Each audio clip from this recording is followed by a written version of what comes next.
Live from the Windsor Pub in Akron, Ohio, it's the Sports Brewing Company on the SKO Radio Network. Call now at 234-200-5110. That's 234-200-5110. And now, here are your hosts, Brad Girton and Rick Carpenter. Okay. Good evening, everybody. Thank you for joining us. I am Brad, and Ricky is sitting right across from me. Yep. We had a very interesting day in the NFL, and we're going to get right into it. Rick, let's start with the Browns. What exactly happened at the end of that game? Officiating happened. Officiating took over the game when they're not supposed to. You don't overturn a call that's made live on the field. And when you're moving a ball inches, because that's what you're watching for at replay, you can't judge that. That's all. The guy in New York, the head official, said, well, I don't know why they overturned it. The officials took that game from the Browns, and it just, it was one more gut punch for Cleveland. Every time you turn around, we are the master of excuses, but we got proof on a lot of them. I totally agree. So I'm watching the game, and the Browns at one first down wins the game for them, and they spot it, and it's good enough for a first down. And I'm watching the reviews. The reviews are coming in, and I'm like, if anything, they shorted the spot. Yeah. Like, it could be another foot or two farther. So I turned the game off. Because you fell on his back. Yeah. Fell on his back with the ball. I turned the game off and thinking the Browns won, and I'm kind of getting ready to come out here to the Windsor Pub, and I turned the radio on, and they're in overtime. I'm like, oh, my God. Like, what did I miss? What happened? I'm getting ready to pay people for Yeah. squares. I'm sitting there. I'm like, good. I'm going to win 125. No. See, it's just one more thing, but it's that hump they got to get over. It's where the refs start. Good teams get calls from officials, and the Raiders aren't a good team. No, but they do have the Chucky thing and the Oakland thing, and everybody that's one of them trends. Yeah, so I'm not a Cleveland Browns homer by any stretch, you know that, and I think they got jobbed. I do. I don't think you move that spot. I think they earned that, and still they could have won the game. You got to stop Oakland, but they had that game won. Dude, the fact that you say they got jobbed, you're not even close to Cleveland Browns homer. Not. You're more of a hater than a homer. I'm not a hater. You're closer than a homer. So even the fact that you'll sit there and go, yeah, that one was bad. It's like you wake up and you're wondering how bad is it. Are you going to feel better about it tomorrow? Yeah, look, as fans, we were excited just because we still scored 42 points. It was exciting. And we did kind of shoot ourselves in the foot. But there's a lot to build on with this team, a lot. Absolutely. Yeah, the team is a lot better. There's the coaching staff is better. The talent is a lot better. Certain coaches. Well, I'm not going to talk about Hugh Jackson at this point. He is what he is. I don't think he's the future of that team. But, this wasn't really his fault at all. You score 42 points, you should be able to win that game. And that's the first time they scored over 40 in almost 10 years. So this team is trending in the right direction. You still have to learn how to close out games. I think we have the quarterback. I really do. Baker looked impressive today. Absolutely. The number of drops, I don't even know how many drops there were. The ones I counted, and I was working. We were busy. We were having a killer time up here. It was nuts. But I counted 5 that I saw. Yeah. Like, that's bad. Yeah, I think Njoku probably had 2 himself, and Callaway had 1. And they had 3. The first 3 were drop passes. Yeah, so they got to clean that up. Really the one big weakness on this team going forward, and it could get bad if there's an injury, is the offensive line. That's the one part of this team that's going to hold them back. No, the left tackle, I can't remember his name. The guy replacing Joe Thomas, he was undrafted, but they say he's trending upward. He is. They said he would have been drafted ahead of the guy that got drafted first at left tackle. He's another one of them. John Dorsey did his job. He's another one of them, that Callaway pick where you got to make sure they stay out of trouble. But if these kids stay out of trouble, they're going to end up becoming major ball players.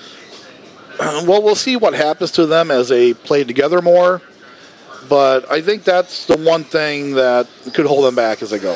I think right now the main thing that's holding them back, and it's, look, like I said, it's not this year, it's next year. Next year is the big year. Yeah. I think a lot to do with this year is most of your leaders are rookie or second-year players. That's your leaders on this team. Absolutely, yeah. So, I mean, the future where is they can really go bright. from here, huge. Right. So the future is really bright. This year is about being competitive, learning how to win, and gaining experience. Right. Yeah. So win the tough game. That's what today would have been huge for them, though. That's a big conference builder. You win the close game. You win the one on the road, the one everybody was thinking you're not going to. But they look good at times, but they did have mental errors. But like you said, young, very young, dangerous team. You don't want to play them. Well, they're going to make you earn it, which is something that hasn't been happening in Cleveland for a while. So that's a big step forward. Definitely a big step forward. So, yeah, I think they got a job on that one, and it's a tough loss. And next week's not going to be, any easier. Baltimore is playing well, and that's going to be a tough one for them. But it'll be a huge difference being 2-1, going into next week, playing, the chance to go 3-1 at home, and that season will look totally different. But well, the Browns are that's no the longer finicky that nature of the NFL. The Browns are no longer that team that teams go, well, that's our second bye week. No, you're right. That ain't happening anymore. Definitely not. Okay, so, Rick, another game I want to talk about is the Houston-Indianapolis game. I didn't see this, but you were telling me about it. This was another overtime game. Thank God we didn't have any ties today, but we had 3 overtime games. And, this game was kind of back and forth in overtime. Nobody put any points on the board. The game was still tied. Indy had the ball. They're on their own 40, and it's 4th down, and they decide to go for it. Do not get it. Houston takes over, and this is only 25 seconds left in the overtime period. But it's enough time to get in field goal range, which they do. They made a really good play, and they end up winning the game on the field goal. And to me, I couldn't believe that Frank Reich, he's the head coach of Indianapolis, decided to go for it. I can understand not wanting a tie, but you're on your own 40. A tie is still better than a loss, right? So I do agree, but I didn't like the play, but we both hate ties in football, so I could almost be like, yeah, thank God, he put his nuts on the line. He said, we're going to win or we're going to lose. Mm-hmm. But at the same time, if you got a timeout, if you get a stop, if you get a turnover, you put your defense out there. That's why you have an offense and a defense. You play two sides of the ball. You bury them deep and you hope for a turnover because they're going to have to try and march down the field. So, well, like I said, there was only 25 seconds. Right? So you punt that ball in that game, it's going to be a tie. And to me, you didn't score. I would rather have the tie than take a loss. And I thought that was a bad decision. He can say he's going for the win and all that. I get it. I totally understand it. I just don't know if that's a decision I make. And by the way, I thought Watson looked pretty good for Houston. Looks like he's getting back in form. He had a big day. I got him on my fantasy team. First couple of weeks I was really struggling with him. I was going to do the homer move and put in Mayfield today, but I stuck with Deshaun Watson. He had a good game. The kid's got all the tools. He's got them all. The only thing I want to see at Deshaun Watson is running quarterbacks do not survive in the NFL. You cannot be a running quarterback and think you're going to have a long career in the NFL. Sooner or later, they're going to snap you. Yeah, I agree with that. Okay, so Pittsburgh just tied it up. Yep, not surprising. I took Pittsburgh in this game. Liked them at home. Another game that was really interesting was the big blowout by the Bears. I think they kind of No, you were happy. Well, definitely happy. But I think they called the Bucs at the right time. They ended up benching Fitzgerald and played Winston, believe it or not. Winston is the future of that franchise, for better or worse. It's very apparent to me. Oh, you mean Fitzpatrick? No, they benched Fitzpatrick. Yeah, you said Fitzgerald. I was like, what? Oh, I'm sorry. Yeah, you're right. Fitzpatrick, my bad. Yep. Yeah, but Fitzpatrick had fun. Give him credit. I mean, he was 35, 36 years old. He knew he wasn't going to play long. If he had a bad game, he was short-lived. But with Jameis Winston, you can't trust the kid. I'm waiting for them. I figured they'd stay with Fitzpatrick because they didn't want to be associated with him. No one wants to be associated with him. Yeah. I think in retrospect, maybe they wouldn't want him there, but he is there, so he's going to have the keys to that franchise to make it work. Conversely, Trubisky had his best pro day ever. Actually, he set the modern-day record for touchdowns for a quarterback for Chicago with 6, believe it or not. Nobody else since Sid Luckman ever had more than 4. 4 passing touchdowns. 5.5. 5 1/2 of football. I know. Someone told me to go, well, Chicago's at 35. I go, what? We're still in the second quarter. Yeah. Yeah, so if they get any kind of solid production from him every week, they're going to be a very, very tough team to beat. Well, look, Mitch Trubisky every week can answer the question. Is he the guy? And he keep everybody, like I told you last year when you guys drafted, I was like, thank you. We didn't screw up our draft. But if he ends up being the guy, then, hey, that's good. And he looks like he's making all the steps to become. Yeah. And the NFL needs quarterbacks. The really good quarterbacks are getting really old. So we need that young crop. And Mitch Trubisky could be that young crop of quarterback. Yeah, this is his second year, and this is typically a year where you see the quarterback, the game kind of slows down for him, and he starts to put it together a little bit, right? Yeah. So, and also, I like their head coach, Nagy. I think he's a great play caller, and I think Trubisky's in a right scheme now. There's a lot of talent around him. He's got a defense that limits the opposing team, so they're in games. Number 2 or number 3 defense in the NFL. Definitely, yeah. I mean, that's Khalil Mack. I told you I'd have given up the 2 first rounders because you can't draft the guy. Right, you can't draft a guy like that. I'd love to see him and Garrett on the ball. Absolutely. So we were talking a little bit about protecting quarterbacks, and over the first few weeks, we've been seeing a lot of flags on excessive quarterback hits and roughing the passer. So this week, the NFL, there's a lot of complaints about it. Deservedly so, because there's just solid tackles that you're getting flagged for. And I get they want to protect the franchise, and you need good quarterback play, especially in today's NFL, to put a good product on the field. But at some point, it's just excessive. Like you're penalizing the defense too much. They're spoofing it on YouTube. Kids are making viral fake videos of what a bad hit is. I even think Kevin Hart did one where he came in and he had the guy lay him down on a pillow.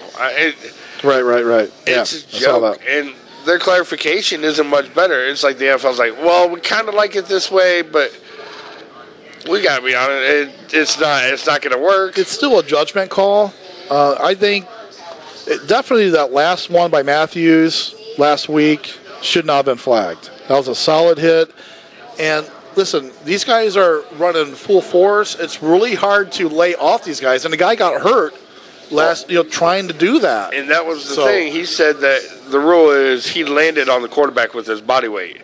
So they went to clarify that this week. And the way they clarified it was they added to the rule or throwing them down hard.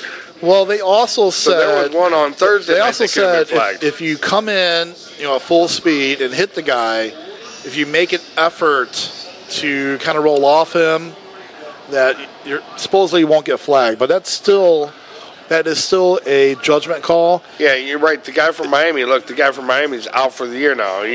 Right. You mean to tell me he's got a risk injury to try to save? His career is probably over. He's 32 years old.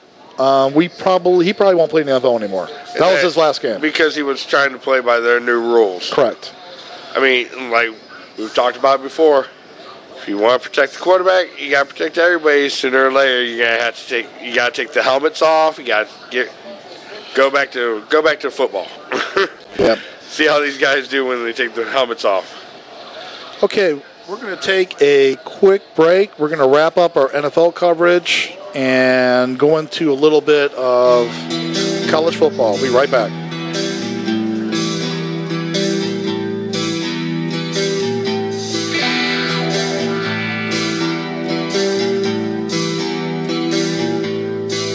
Being a small business owner can be the challenge of a lifetime.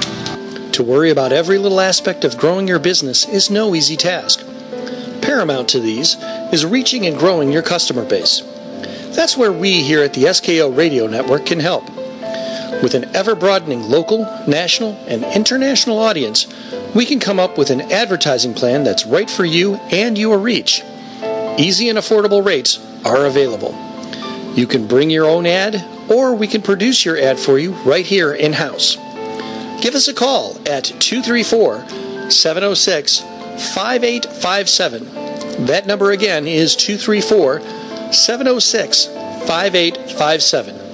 Or drop us a line at office@skoradio.com. SKO Radio Advertising. The only thing easier is listening. Hi, this is Bob Fritz, host of the Oldies But Goodies show here on SKO Radio. Join me every Sunday morning from 11 to 2 Eastern Standard Time for the best of the 50s, 60s, and 70s. You can get your requests in by going to Facebook page Yesterday and Today's Classic Music Chat, Tribute, and Games.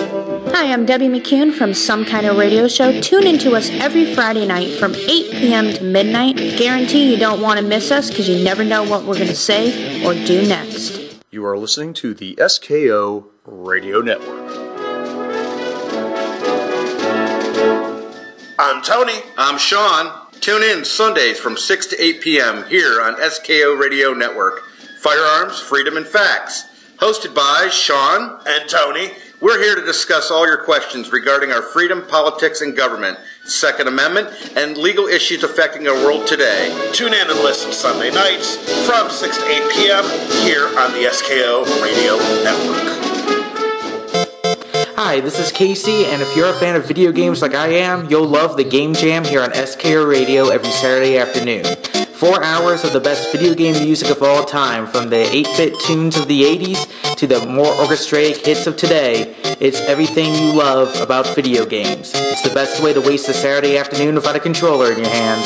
It's the Game Jam, Saturday afternoons from 3 to 7 p.m. Eastern, only on the SKO Radio Network. Hi folks, Handy Randy. Some Kind of Radio. Every Tuesday night, 6 o'clock, we take your themes. First off, we need you to go to Yesterday and Today's Classics, Music, Chat, Trivia, and Games, and join that Facebook site. Once you do that, then watch for the themes and the requests. Tuesday night, 6 until 10, classic rock and roll. Promise will knock your socks off. Are you ready to have your huevos turned into balls of fury? Are you ready to be right for once, no matter how many times she's told you you're wrong? Are you ready for the new concept in manliness? It's time to throw down your clubs. It's time to climb out of the caves. It's time to join the onslaught of masculinity. Tune in to the Manpocalypse with Mike and Aaron every Saturday night from 7 to 10 p.m. right here on the SKO Radio Network. Baby, one more time. Hi, this is Stephanie Ost, your host of Throwback Thursdays here on the SKO Radio Network. I'm here to tell you to mark your calendar for October 5th, 6th, and 7th for the 30th Annual Norton Cider Festival being held at Columbia Woods Park in beautiful Norton, Ohio. Come Come and meet your favorite SKO radio personality at our SKO radio booth all 3 days of the event. This family-friendly event begins October 5th, Friday, at 5 p.m. and runs until 11 p.m. We hope to see you there. In the beginning, Pat created ham radio heaven. But somehow it just wasn't enough. Listeners wanted more. So they went back to the drawing board, hoping to create that perfect show. Something's going to happen. What? What's going to happen? Something wonderful. Join Dale and I for Radioactive as we discuss technology and life in the world around us. That's Radioactive, 11 a.m. to 1 p.m. on Saturdays here on SKO.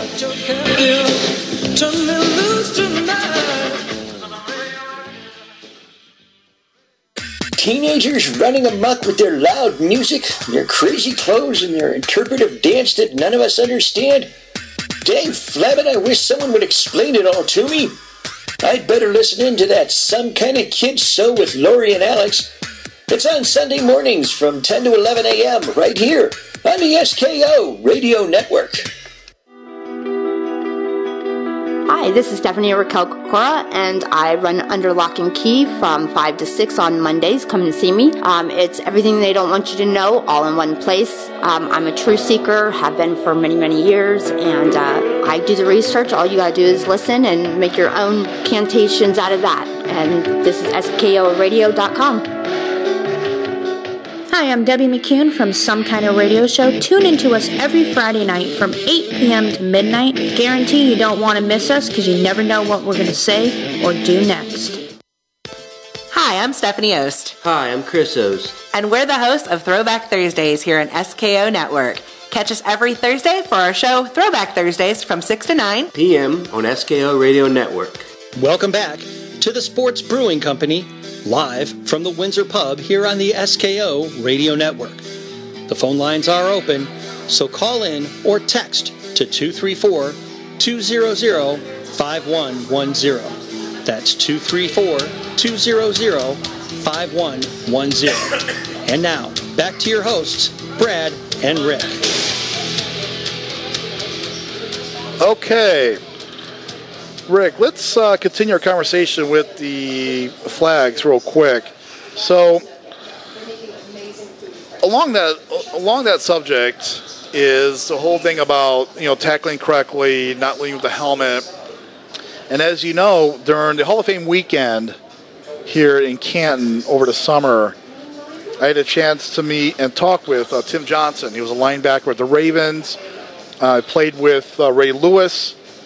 Also, he's out of Youngstown State. He was a star of Youngstown State. And we had a very interesting discussion about what the NFL can do to limit injuries, targeting, and whatnot. What I told him is if the NFL was serious about safety, player safety, is to take the helmets off. And he did not disagree with that. Obviously, the NFL is not going to do that because that's a great marketing tool. That helmet has the the logos on logo. it. Yeah, so that's the whole NFL. Right. So I mean, I guess the converse, I could say, well, are you about player safety or are you about the marketing? And I totally get it.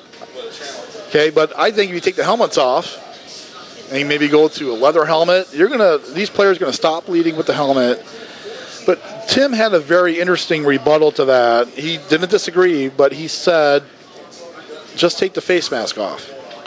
I've heard that before. Yeah, he goes, because the helmets, there's the old leather helmets, which they said that was less. Yes. Because it's metal on your head now. That's a weapon. Absolutely. You can blast anybody. And every former DB will tell you that helmet's a weapon. And back before they called it, New Orleans wasn't the only one that did the knockout pull. Right, I mean, that was going on for years. And that coordinator happens to be in Cleveland now, Williams. Well, yeah. He's the one that orchestrated the whole thing. I mean, the old Cleveland Browns used to do it. They would not knock a player out of the game, but knock him out. Just see if they could knock him out. Yeah, so he said the face mask, and I never really thought about that, but, he played at the highest level, so I totally believe him when he says this, that, it gives you that false sense of security. He goes, if you take that off, people are going to stop bleeding with their face and their head and whatnot because they can get hurt. Yeah, I can see that. I mean, you're looking at, then your eyes are vulnerable, your nose is vulnerable, your mouth, everything. I mean, you're not getting... You got to tackle the way you're supposed to tackle, and right. That's the whole thing about it. Is the NFL? They're doing everything they can for safety, but don't tell me they don't want to see the hard hits. It was Monday Night Football. We loved it before Monday Night Football. They showed you the hits of the week. They might be saying they're going away from it, but they still need the contact. They still need the gladiator in it. They're trying to walk the fine line because it is a brutal sport. People get hurt. Eifert got hurt really bad today for the Bengals. A guy from the Browns broke his wrist today. Yeah. So this happens just from normal play, but they also want to put a good product on the field. The helmets are a great marketing tool for them. It's logo recognition. And they want to protect the quarterback. If you have, your best quarterback's hurt, the product suffers big time. If you don't have a good quarterback, it's bad football. It's hard to watch. How much did you pay attention to San Fran today? I haven't even looked at the score yet because they almost won, believe it or not. Yeah, but I mean, once they lost Garoppolo, you lost interest. You lose your starting quarterback, you pretty much go, oh, well, that season's over. In general, you're totally right. Yeah, that's typically the case. So, and the other thing, I just want to say this too. Tim Johnson is putting his money where his mouth is. He does work with youth, and he's trying to teach them correct tackling techniques and safety on the football field. So he's working with them and trying to instill that early. Doesn't Seattle bring over? I heard that rumor a while ago. Seattle brought over like rugby players to teach them how they tackled in rugby. Rugby is pretty high contact. Very high. They're not wearing helmets. No, like that, so they're not even wearing. Do they wear shoulder pads? Do they wear any padding? They might wear light padding. It might be light padding. But I mean, these guys tackle and they're out there playing. But I don't think it's shoulder pads. I don't think there's any shoulder pads there. I mean, that's the other thing too. They can make the shoulder pads smaller, I think, too. Yeah, well, they've gotten smaller compared to what we saw in the mid '80s, where those shoulder pads were shoulder pads, 3 times the size. Correct.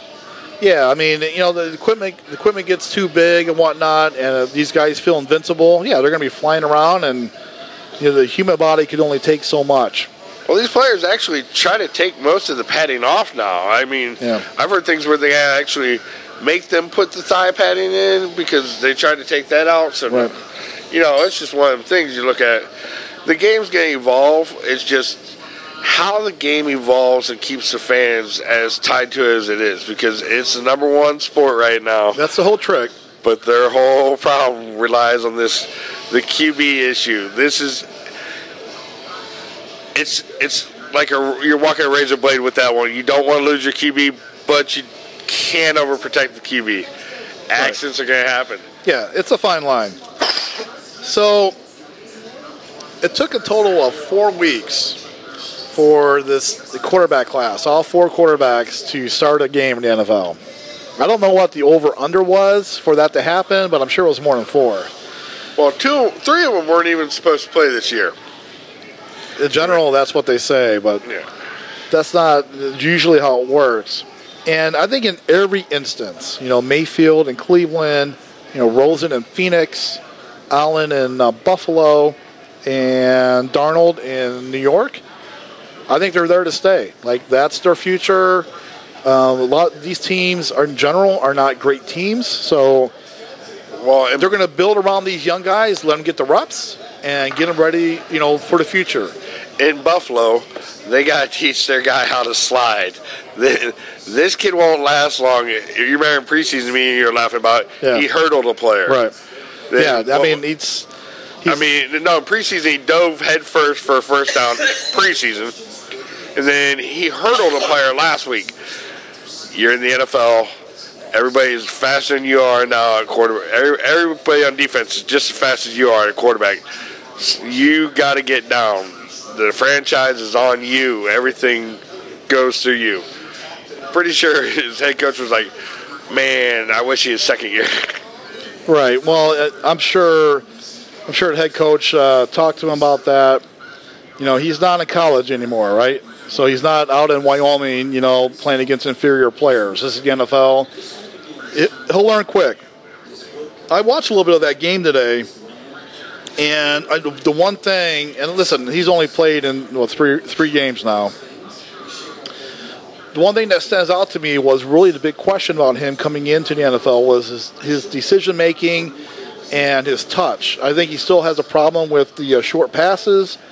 And he threw one up today, Rick, that was basically just a... Oh, I saw that. Yeah, it was just up for grabs, and it was intercepted. It was on a drive. They were in the red zone at Green Bay, and it was horrible. It was just...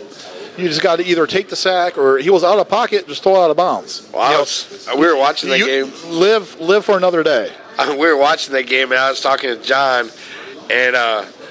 you know, he's a huge Buffalo fan. I'm like, dude, it would be the greatest thing in the world to have a quarterback like this kid who could throw the ball country mile to design offense around. If I had anything over 3rd and 9 and we were on this side of the 50, you'd be running wind sprints.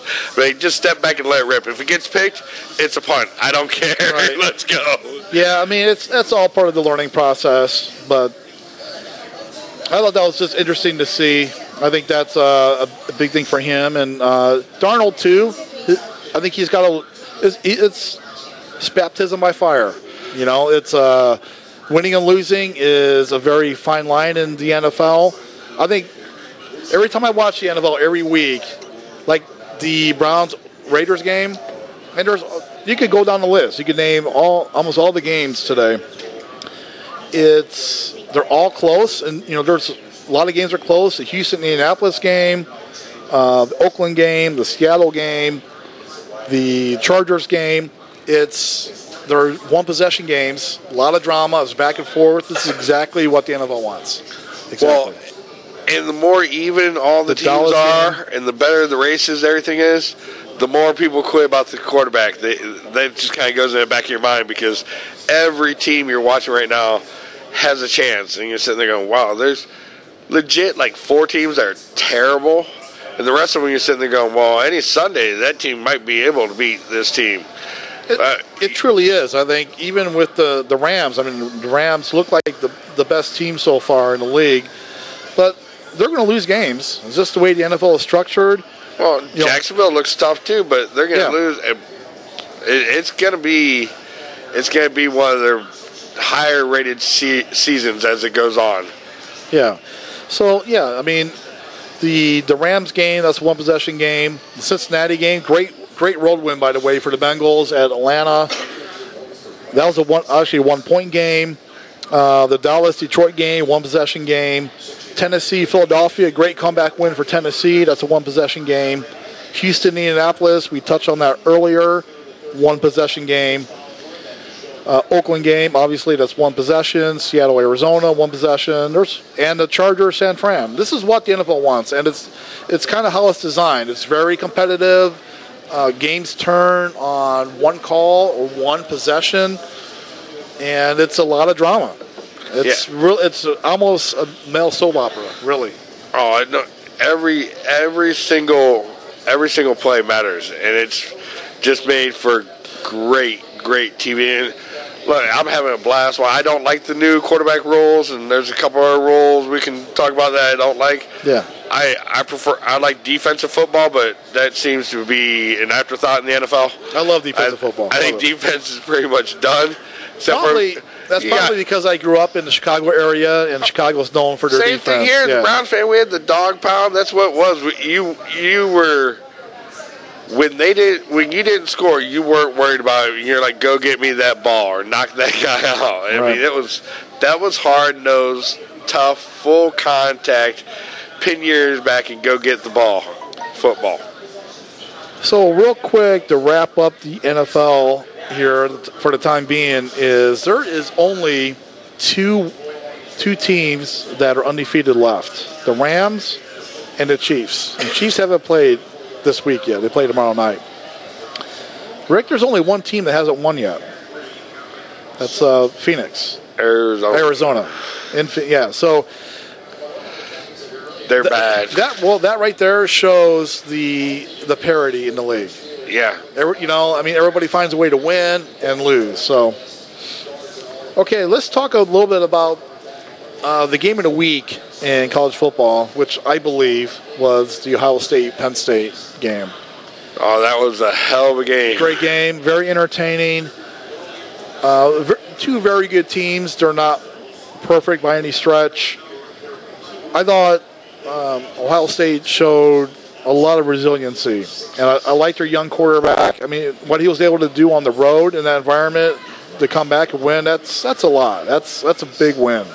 Ohio State won despite themselves because there was plays when you saw that scoreboard at the end of the half, you're sitting there going, "Wow, they're still within it was 2 scores," and you're sitting there going, "They could be blown out right now." Well, it was Penn State was couldn't put it in the end zone. It was 13-7 at halftime, and Ohio State had to feel pretty good about that. Oh yeah, yeah, because they were outplayed. That quarterback from Penn State's no joke, though. No, he's little 6-footer lowering his shoulder and knocking out linebackers. This kid was playing. He set a record for Penn State for all-purpose yards. Yeah, and I was watching that game, and I'm thinking, is there a place for him in the NFL? And I'm not going to say no. If you can play football, NFL is a totally different league. I don't think he's a quarterback in the NFL. He's 6 foot, and he is more of a runner than a passer. He's a really good athlete. He's really strong. He's going to get drafted, and he's going to have an opportunity somewhere. Well, it's going to be nice and warm in Arizona for him. Right. What are you trying to say? Rosen's not the guy? Is that what you're saying? I'm not a huge Rosen fan. Never have been. But. Yeah, so I like the kid a lot. He's your prototypical really good college quarterback. Because in college, if you have a really good athlete back there and that can make plays with his feet, you can be very successful at a college game. But the NFL is totally different. Yeah. So he does have a good arm. I do like his game. I just don't know if it'll translate to the NFL that well. Well, probably not, but I don't think it will. I honestly don't. He might do good in Euro football or something. I just don't see him being that guy in the NFL. But I can see the Ohio State quarterback, Hatchkins, I can see him playing in the NFL. Well, he's a little bit bigger. He's got a ways to go. Yeah. He's a freshman. He's got a ways to go, but I can see him making a push. McSorley is a senior, so this is his last year there. I think McSorley is going to get drafted. What round? It's hard to I think it'll be maybe 4th round, something like that. Yeah, where you're not really taking a flyer. Yeah. You have faith in them, but it's the 5th and 6th round guys that you're like, okay, we're really hoping these guys produce, but if they don't, the NFL draft's long. So, but that was a great win for Ohio State. I think in today's Big Ten, losing a game almost takes you out of the college playoff picture. Well, if Ohio State would have lost, they probably would have taken them out because they wouldn't have played for the right. Ohio State, the Big Ten championship. Well, that's one of the flaws with only having 4 teams because if you remember, Penn State won the Big Ten one year and Ohio State got selected. Well, that's the other flaw with the Big Ten is they put everybody that's good in one division. Yeah, right now it is very lopsided. Very lopsided with Penn State, Ohio State, Michigan State all in one division. So, yeah. But, so you survived in advance, and that's kind of what Clemson did. Clemson is a very interesting story. They played Syracuse. Syracuse is a team that beat them last year. And almost got them. Yeah, almost got him again this year at Clemson. And the interesting thing about that is Clemson is going with a true freshman quarterback, and their senior starter, who took them to the playoffs last year, decided to transfer when he lost the starting job. So in the Syracuse game, their quarterback gets hurt, leaves the game, and they're losing.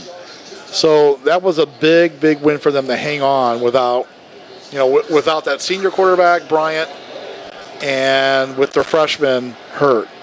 I don't blame the kid for transferring either. I mean, he's got to get out there and show if he's got anything. And you're sitting there, I don't blame him. I would too. I mean, if you're the starter last year, it's like, Coach, I'm not supposed to lose my job. A true freshman can sit for a year. I mean, I think that's bad for the program. I think you got. I'll give Tressel.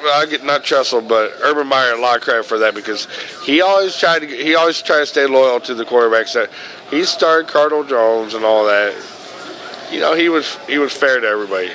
Yeah, but when you got to go with the guy who gives you the best shot. Yeah, I agree. And credit Clemson's coach.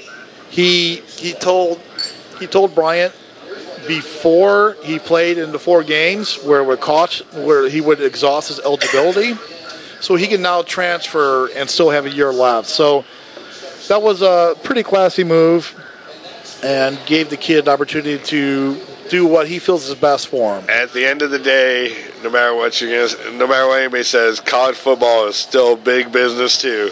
Oh, so absolutely. You got to go with who's going to get you there, and that's quarterbacks not being, if you have an injury or whatever in college football, ask Baker Mayfield, watch it rise up how unloyal Texas A&M was to him. He transferred to Oklahoma. Right, lost his job, and he's like, yeah, I'm going to go somewhere else. Well, and so that's the interesting thing about this is he leaves, and, Lawrence gets hurt. Bryant would have came in and played, right? So it's just a weird dynamic, and Clemson, they're able to find a way to win that game. A loss at home to Syracuse would have been really bad. Not that Syracuse is a good team this year. I'm not knocking them, but every week is so huge for these top programs, and if you have a loss, then you're looking for help elsewhere. So see what's better, to lose early or lose late? Because obviously what's funny is it's early. I don't think it matters. I think it just depends what team you are that loses. Because Alabama can lose late and still get in, and Ohio State can lose early and still get in. Well, Clemson got in last year after a loss to Syracuse. Yeah. So, I mean, I do think the early loss, in my personal opinion, means more because you're building more as a team. You're becoming more of a team. And if you come back and you win out after an early loss, I think that means more. Well, especially if you win your conference. Yeah. That's huge, right? So that's why I thought this game here at Penn State for Ohio State, if Ohio State loses, that means Penn State would have to lose 2 games just for Ohio State to have a chance to play for the Didn't it look at one point like Penn State looked to bury Ohio State? It was like middle of the third quarter. It was like everything was going right for Penn State, and you're sitting there going, it's like they're going to put their foot on their neck and just. Well, that was early in the fourth quarter. Penn State kind of took a big lead there. They were up by 26-14, I think, or something like that. It was hard to hear the game. I had Sammy, the cheerleader, here. I don't think they missed a 2-point conversion, if I'm not mistaking, and they were up by 12 points, I believe. That's what it was. And Ohio State obviously rallied. Big win for them. What was the reason? Okay, yeah, you're talking about field goals all the time. I'm sorry, it just popped in my head. Why did the Browns kick extra points for, I thought the kicker was hurt until the end of the game. Does anybody know what happened? I hate to jump off subject, but I completely forgot about that. All of a sudden, he just... Yeah. I think Hugh Jackson is trying for, this big culture change, obviously for the next head coach next year. Yes, right? I mean... I thought he was hurt. That's the only thing I can figure is that he's hurt. I know. I saw that, too. I think he's trying to... just change the feel of this franchise. That's what I'm thinking. Although I don't think going for 2 is a horrible thing. No, but it only makes sense when you're going to go up 10-7. He was going for 11-7. I'm like, I thought that was a little odd. It's a little early in the game to play points. Just everything. But I thought the kicker was hurt. Right. And then he came out and kicked at the end. Right. I mean, everybody was telling me the kicker was hurt. He wasn't. No, he was just being aggressive. I mean, I hate to jump that far back on subject, but that was just one of the things. As soon as you say kicker.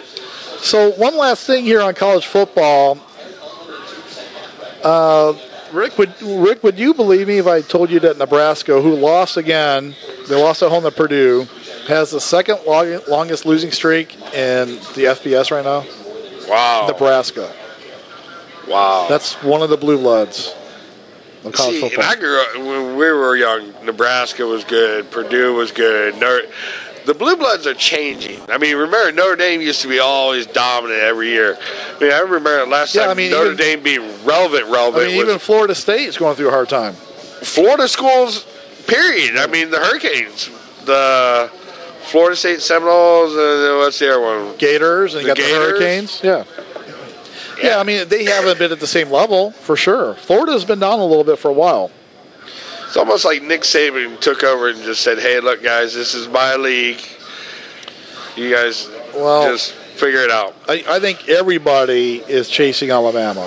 I think Alabama is playing on a different level. If they play their A game, they're going to win our title. You know what? A lot of it, I think, with football, I think some of these blue blood teams that we were talking about, I think they're afraid to take that step to where football's changed. Football's changed a lot. And you bring in some of these old coaches, the old school coaches, and they still run it the same way they always did. But you get one of these young coaches, and all of a sudden they know all the new innuendos, all the analytics behind run pass and all that. You see success with a lot of young coaches, but they got to get their shot. And not the NFL, but the NCAA and the NFL hasn't really done that. And it's just the way the game's going. And we'll see what happens because Saban's not going to stay forever, and neither is Urban Meyer. So they need their next big coaches. There's a lot of good coaches out there. A lot of retreads. But Saban's not a retread. Saban, he's at one of the old school blue blood programs, Alabama.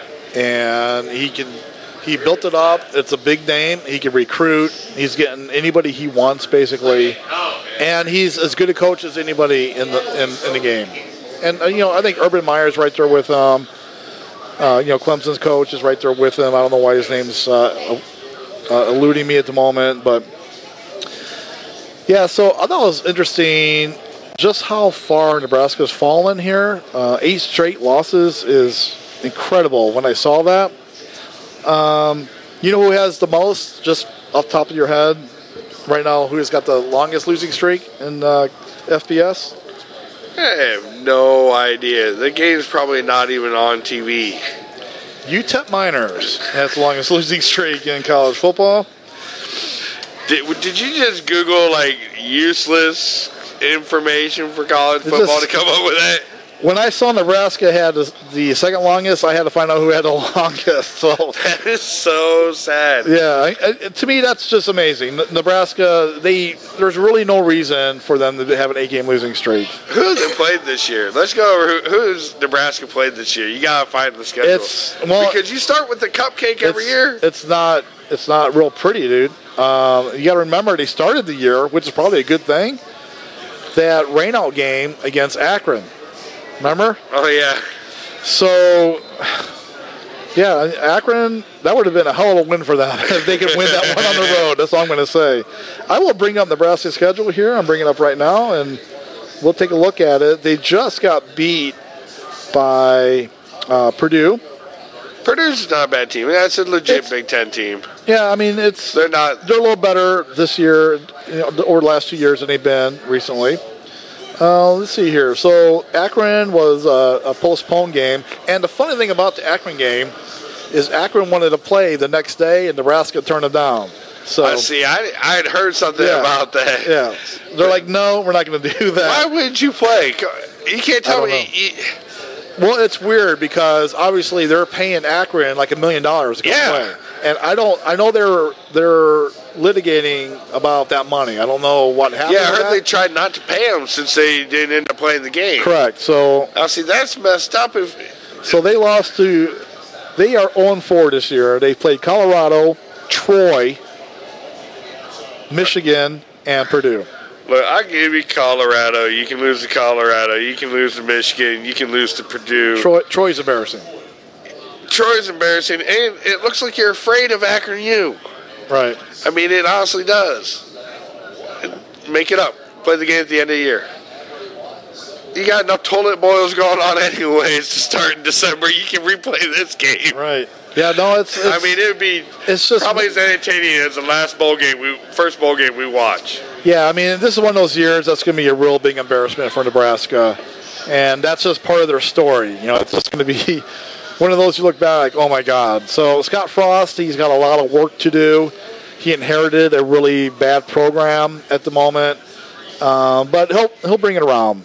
Well, they got to give him the time. You got to give him a few years. He was at UCF. Yeah, you got to give him a few years. He's good. He's going to do fine there. It's got a good brand name, so he'll be fine there. But this year's going to, we'll see how long it goes.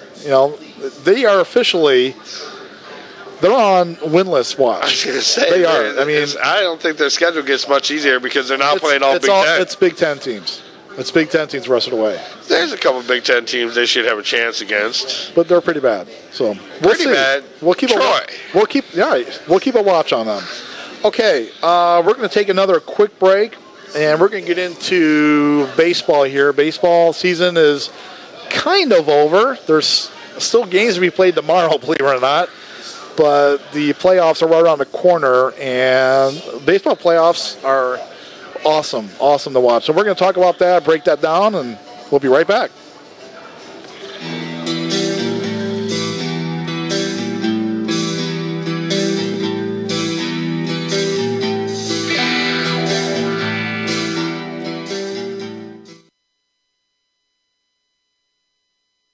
Being a small business owner can be the challenge of a lifetime. To worry about every little aspect of growing your business is no easy task. Paramount to these is reaching and growing your customer base. That's where we here at the SKO Radio Network can help. With an ever-broadening local, national, and international audience, we can come up with an advertising plan that's right for you and your reach. Easy and affordable rates are available. You can bring your own ad, or we can produce your ad for you right here in-house.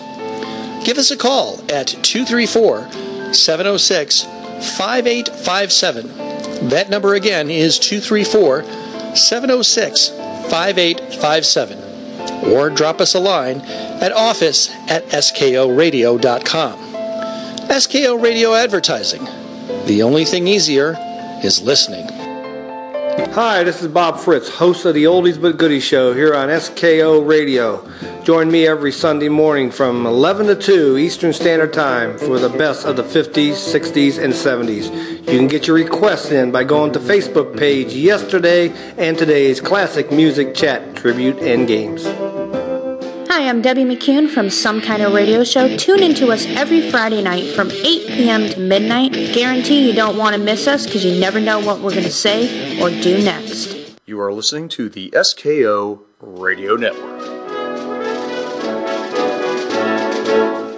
I'm Tony. I'm Sean. Tune in Sundays from 6 to 8 p.m. here on SKO Radio Network. Firearms, Freedom, and Facts. Hosted by Sean and Tony. We're here to discuss all your questions regarding our freedom, politics, and government, Second Amendment, and legal issues affecting our world today. Tune in and listen Sunday nights from 6 to 8 p.m. here on the SKO Radio Network. Hi, this is Casey, and if you're a fan of video games like I am, you'll love the Game Jam here on SKO Radio every Saturday afternoon. 4 hours of the best video game music of all time, from the 8-bit tunes of the 80s to the more orchestrated hits of today. It's everything you love about video games. It's the best way to waste a Saturday afternoon without a controller in your hands. It's the Game Jam, Saturday afternoons from 3 to 7 p.m. Eastern, only on the SKO Radio Network. Hi folks, Handy Randy. Some Kind of Radio every Tuesday night, 6 o'clock, we take your themes. First off, we need you to go to yesterday and today's classics, music, chat, trivia, and games, and join that Facebook site. Once you do that, then watch for the themes and the requests. Tuesday night, 6 until 10, classic rock and roll. Promise, will knock your socks off. Are you ready to have your huevos turned into balls of fury? Are you ready to be right for once, no matter how many times she's told you you're wrong? Are you ready for the new concept in manliness? It's time to throw down your clubs. It's time to climb out of the caves. It's time to join the onslaught of masculinity. Tune in to the Manpocalypse with Mike and Aaron every Saturday night from 7 to 10 p.m. right here on the SKO Radio Network. Baby, one more time. Hi, this is Stephanie Ost, your host of Throwback Thursdays here on the SKO Radio Network. I'm here to tell you to mark your calendar for October 5th, 6th, and 7th for the 30th Annual Norton Cider Festival being held at Columbia Woods Park in beautiful Norton, Ohio. Come and meet your favorite SKO radio personality at our SKO radio booth all 3 days of the event. This family-friendly event begins October 5th, Friday, at 5 p.m. and runs until 11 p.m. We hope to see you there. In the beginning, Pat created ham radio heaven. But somehow it just wasn't enough. Listeners wanted more. So they went back to the drawing board, hoping to create that perfect show. Something's going to happen. What? What's going to happen? Something wonderful. Join Dale and I for Radioactive as we discuss technology and life in the world around us. That's Radioactive, 11 a.m. to 1 p.m. on Saturdays here on SKO.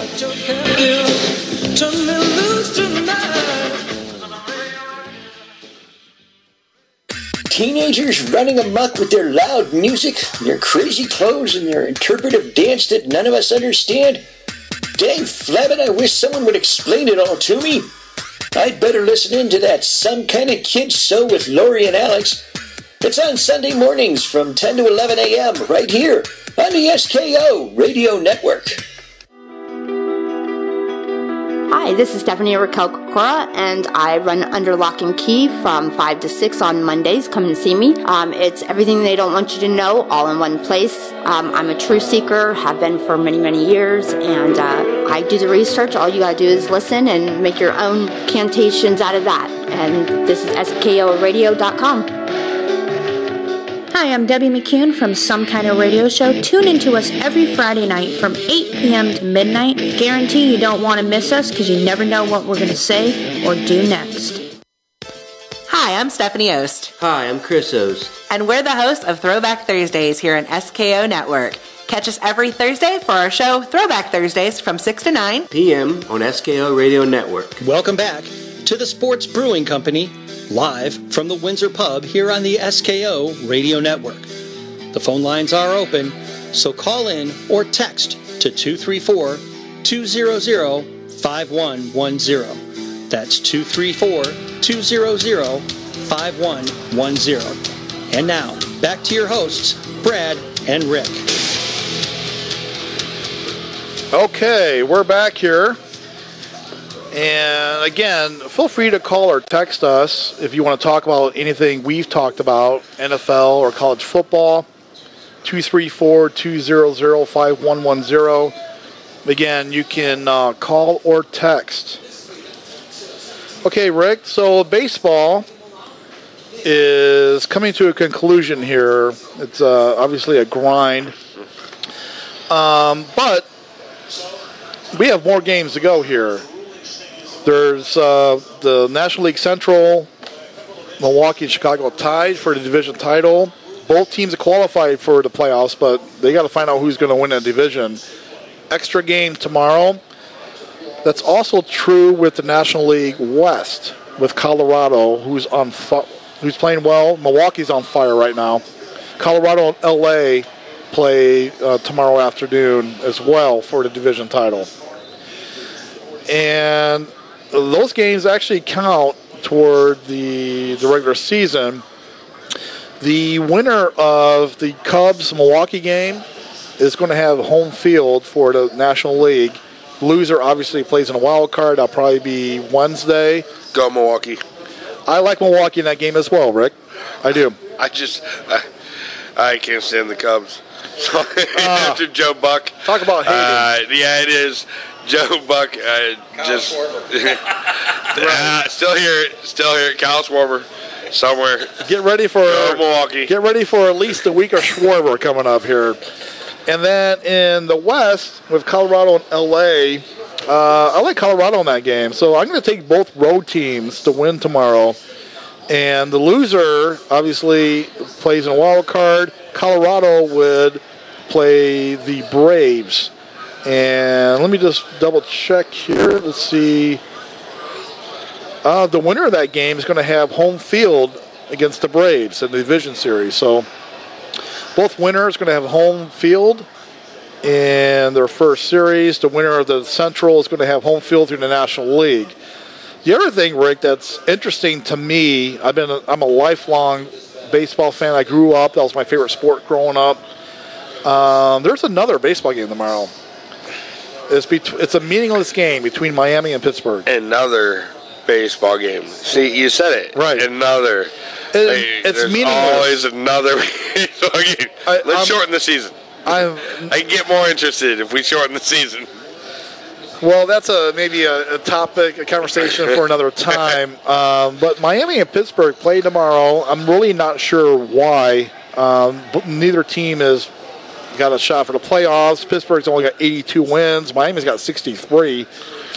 And in the past, many times, if there's a rain out and it doesn't get rescheduled and the teams have no shot, you just play a game short. So this is weird to me. I don't know if baseball's doing this because of some kind of contract with the player association.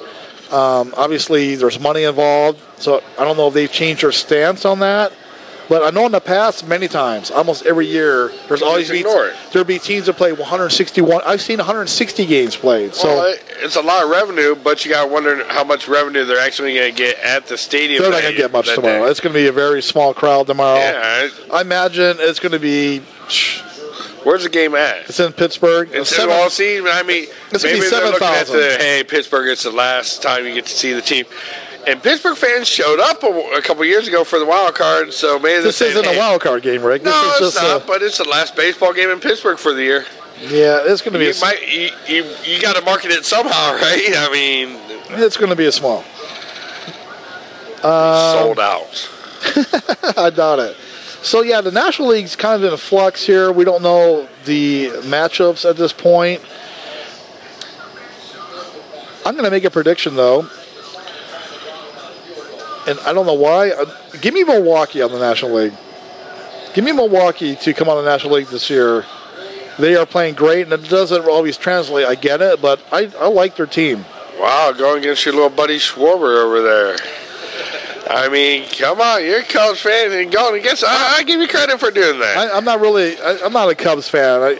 I'm a Chicago. I grew up out in that area, but I'm not huge in baseball. But if I had to predict one team, National League,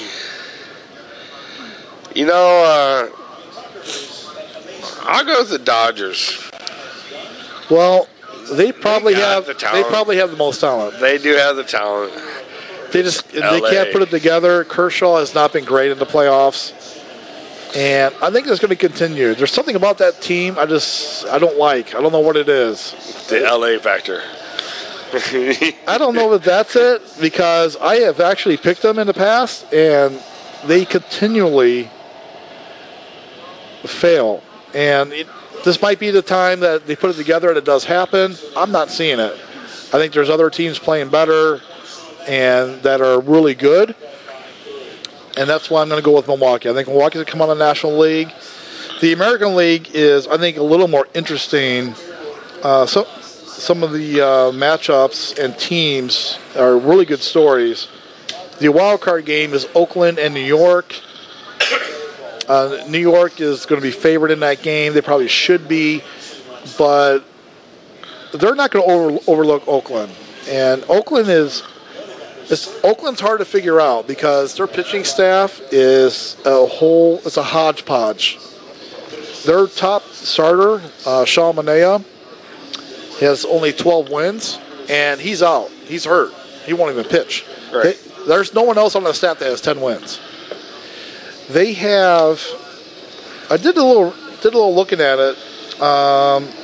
They had 15 guys start for them this year. That's a lot. 15 different starters. I look at the talent. To me, that's amazing. It is, and they won 97 games.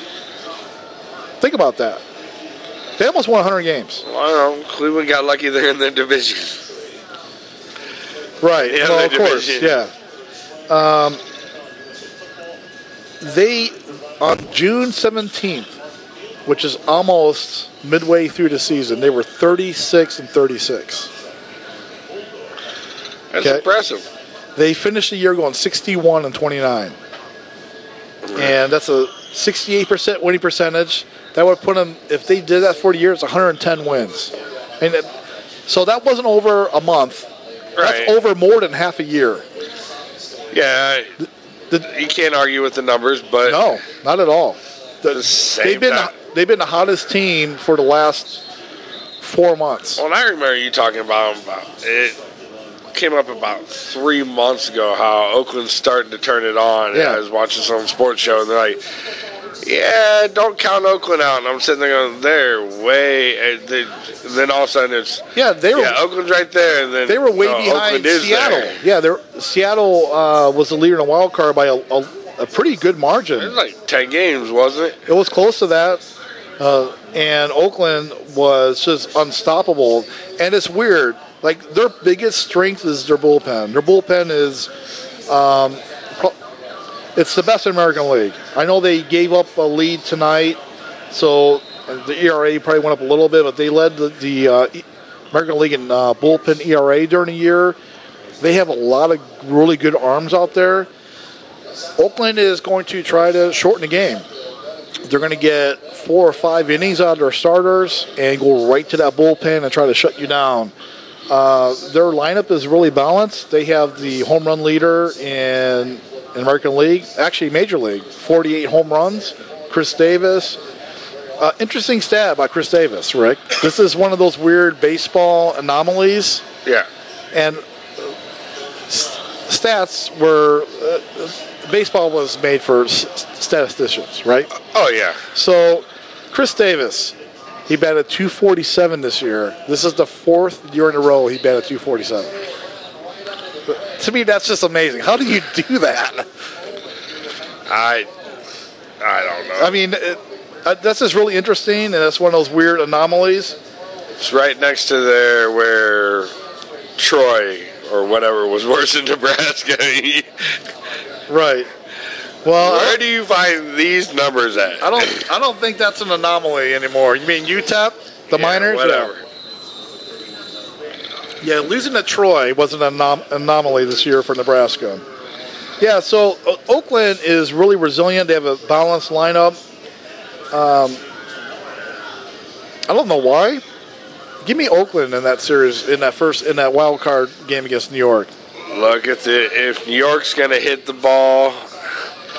I mean, they have the firepower to do it. They have the pitching to do it. But, I mean, it's hard to bet against the Pinstripes.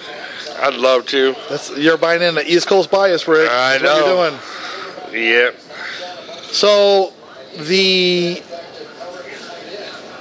matchup between Houston and Cleveland, I think, is amazing.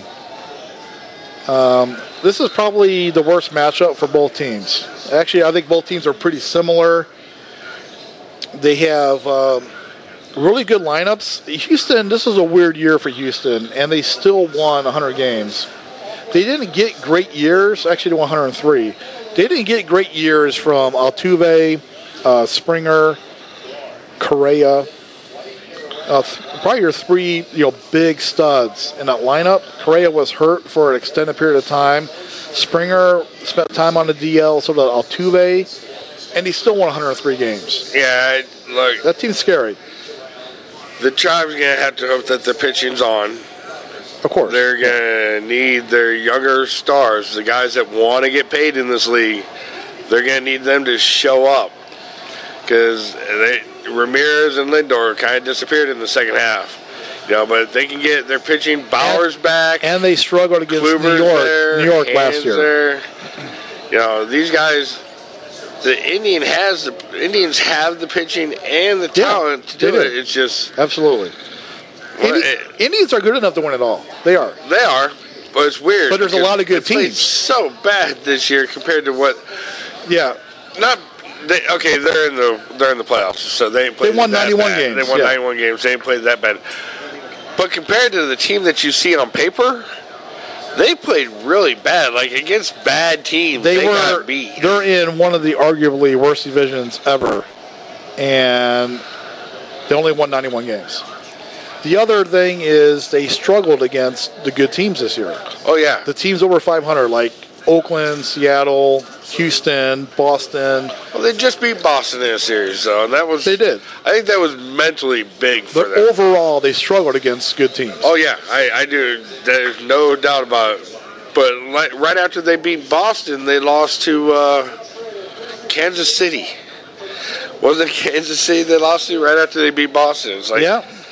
Okay, so now we're in the playoffs. You guys got to wake up. Yeah, so if you're just trying to coast through, fine, you're there. Baseball's the playoffs are a totally different animal.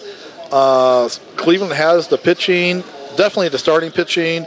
The problem is Houston matches up starting pitching right with them. Houston's got a great starting staff, and there's two possible Cy Youngs on the Indians.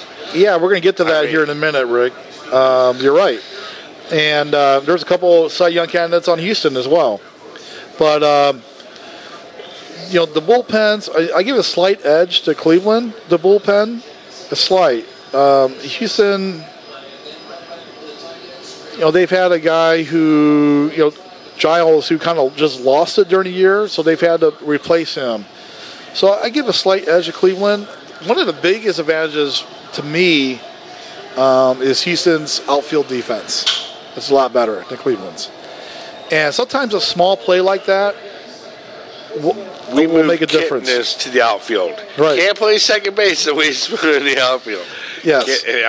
So the Indians' outfield's been terrible all year. And it's unfortunate. They tried to address it with Leonis Martin, and he, right after he came here, he came down with that really, really bad ailment. And that's just really unfortunate. That hurts their outfield defense. The playoffs can, especially in a best 3 out of 5. Yeah. One bad play costs you one game. That could cost you the series. Well, yeah. Right. So that's to me the big advantage with that Houston has is their outfield defense. I'm going to go with Houston in this series, but I would not be shocked if Cleveland beats them because Cleveland's good enough to beat them. But I am going to go Cleveland, or Houston's got home field. I'm going to go with Houston, but it's going to be a really, really good series. What do you got, Rick? Oh, is that a question? Yeah. I'm going with the Tribe. Okay. It's time for these young kids to step up. It is time for them to make their mark. Lindor's turned down the $100 million contract. Okay, you turned that down. Well, let's see you do something in postseason. You guys, in 3 years, the Tribe loses them because they're going to get paid $300 million. So it's time for you to make your money. You show up and it is time. It's time. I mean, if you showed up and you won a World Series with this team and you're Lindor, your stock is going through the roof. I mean, it's Lindor and Ramirez, when they hit free agency, these two guys are going to break the bank. And that's why the Indians are going to lose one, if not both. So this is what you do. But get us a World Series before you leave. Right. So, I mean, get us a World Series. They don't have to address that for a little while, especially for Ramirez. He signed for a few years here. They're both the same. Who do you have coming out of the American League? You know, between you got the Red Sox, you got the Yankees of Oakland in that play-in game, and then you got Cleveland coming out of the Houston series. All right, Cleveland coming out of the Houston series, and we all know, and Cleveland has proven they can beat Boston. Mm-hmm. I'm gonna homer it. I'm gonna say Cleveland goes. Yeah. Hey, we lost LeBron. They're gonna give us the Indians. I mean, they're gonna give us the Indians. They're gonna tell us it's gonna be close, but. Our hitting's always gone down. Our offense has always gone down bad in the playoffs the past couple of years. I think they're going to turn it on. These guys that had a slow second half. They're capable. Yeah, Ramirez has been a prolonged slump, and they're going to need him. Oh, you love to watch. That guy is so much fun playing the game. I agree. Rick, I'm going to take Boston. I think that's the most complete team. Their lineup is... There's a lot of good lineups in the American League. So I'm not saying that's a huge advantage. The thing that bothers me about Boston is a couple of their starters, David Price in particular, haven't been able to prove it in the playoffs. And that's the one thing that bothers me, but I think they're the best team. So I'm going to go with Boston and Milwaukee in the World Series. Look, a healthy Kluber, a healthy Bauer. If the Indians can keep those two healthy, that is going to be dangerous for any team. Bauer. Absolutely, yeah. Bauer. But like I said, dude, Houston's staff is no joke. I agree, but you can just... Houston's probably the same. If they can get past Houston, I think they got a real shot at it. Well, of course, yeah. So, I want to touch on something that happened earlier this week. I didn't even talk to you about this, Rick. So, Thursday... Hold on. Before you go on, okay. We have a beautiful waitress back here. Would you like a shot? Of course. Okay. I would like a shot. 2 Fireballs? Yes. How about her? Does she have one? Nah. That was the beautiful Ashley, also known as Beanie. We won't disclose how she got that nickname, but yeah. So Rick, Thursday was a game between New York and Tampa. It was the last game of a 4-game series. CC Sabathia was pitching in this game, and he had a bonus coming. So his bonus was an incentive bonus, 155 innings for the year. He started the game at 148, so he needed 7 innings to reach the bonus, which paid him $500,000. Yeah. Okay. So he breezes through the first 5 innings. New York is up 11-0. He's given up 1 hit. He can easily get through the next 2 innings. You can see where this is going because the NFL does it every year. Well, here's what happened. So CC hit a guy earlier in the game, and I'm not saying the series was chippy, but there was another guy hit during the series. Top of the 6th, when New York is up, the game is being played in Tampa Bay. Andrew Kittredge throws a ball right at Austin Romine's head in the top of the 6th. I mean, puts him on the dirt. I mean, it goes right where his head was. Obviously, the Yankees took offense to it. I know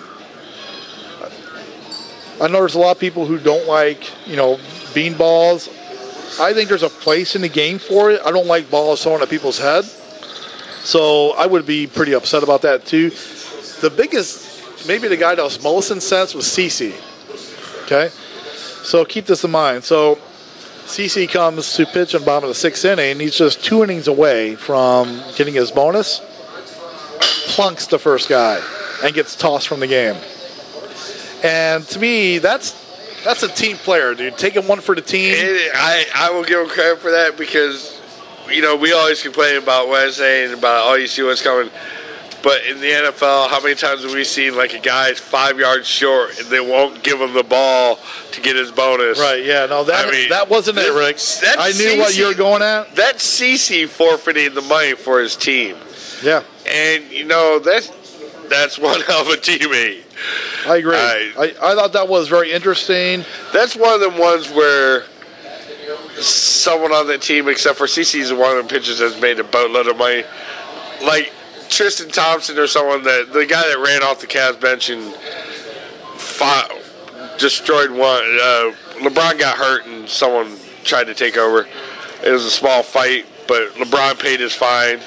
Oh, That's one of the ones where you're like, oh, you got to get everybody on the team together. We should take care of them. Should at least take them out by mistake.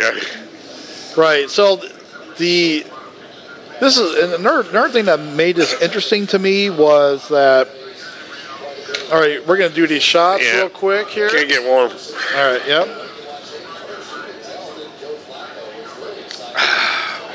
Yummy. That's good. We're doing shots out here at the Windsor Pub, so feel free to come down here. And we got the Steelers-Baltimore game on, which is another classic going on with them. Yep. All right, back to... So remember CC a couple years ago pulled himself out of the playoffs to handle his alcohol addiction. Yeah. And he took a lot of grief for that, probably unnecessarily. And when you got that demon that you're dealing with, that's the most important thing, right? Look, I mean, at the end of the day, we all look at him like, oh, he should have played. But at the end of the day, it doesn't matter where you make $200 million a year out there to show up for 500 million people, or where you make, $50,000 a year and you go to work every day. If there's something wrong with you in your personal life that you have to get taken care of, or something wrong physically you have to get taken care of, either way, people got to respect it and let you do what you got to do to get yourself right. Correct. And so he took a lot of grief for that, and here he comes back and shows that he puts his team first and is willing to sacrifice. I'm not saying $500,000 is a huge deal to him. I'll take it. Of course. But that's still... We should start a GoFundMe page. GoFundMe for CC's bonus. Yeah, so I just thought that was a pretty interesting situation that developed in that game. I was going to talk about MVPs, but I want to touch real quick, Rick, on the Ryder Cup. See, we talked about this earlier. You didn't really believe me. I said we get dominated in the Ryder Cup. You had to go look it up. And you know what happens when you look stuff up is it turns out that I'm right. Well, you're right. US gets dominated in the Ryder Cup. We've been dominated recently more than I thought. The European team has won 7 of the last 9, and I would not have guessed that. And there's got to be a reason for it, because it's not like they're more talented than us. They're not. Man for man, we have more talent. Well, that's the weird thing, because golf isn't a team sport either, so it really shouldn't matter if you get along or not. Anyways, it's show up and play.